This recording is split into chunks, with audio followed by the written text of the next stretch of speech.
ஸ்ரீ மகாபெரிவா திருவடிகள் சரணம். என்னோட சேனலை தொடர்ந்து ஃபாலோ பண்ணுற அத்தனை பேருக்கும் நன்றி. என்னோட சேனலில் பொது பரிகாரங்கள், சக்தி மிகுந்த ஸ்லோகங்கள் அத்தனையும் கொடுத்துக்கிட்டு இருக்கேன். உங்களுக்கு ரொம்பவும் உபயோகமாக இருக்குன்னு நம்புகிறேன்.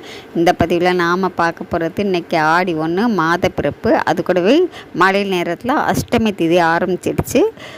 இது தேய்பிறை அஷ்டமி நாளுங்க. இந்த நாளில் உங்களுக்கு தீராத பிரச்சனைகள் அப்படி ஏதாவது இருந்ததுன்னா அது தீரணும் அப்படின்னாலும் நீங்கள் இன்றைக்கி இரவுக்குள்ளே நீங்கள் செய்ய வேண்டியது என்ன அப்படின்னு பார்த்தீங்கன்னா, உங்கள் வீட்டில் சமையலறையில் இருக்கக்கூடிய மிளகு எடுத்துக்கோங்க. அந்த மிளகுலேருந்து 4 மிளகு எடுத்துக்கோங்க.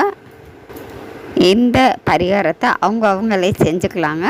மிளகை கையில் வச்சுக்கோங்க. வச்சுக்கிட்டு உங்களுக்கு பிரச்சனை என்ன தீரணும்னு நினைக்கிறீங்களோ அதை மனசார வேண்டிக்கோங்க. வேண்டிக்கிட்டு உங்களுடைய தலையை நீங்கள் 9 தடவை தலையை சுற்றுங்க. சுற்றிட்டு வலப்புறமாக மட்டும்தாங்க சுற்றணும், இடப்புறமாக சுற்ற வேணாம். வலப்புறமாக சுற்றிட்டு அப்படியே இறக்கி விட்டுடுங்க.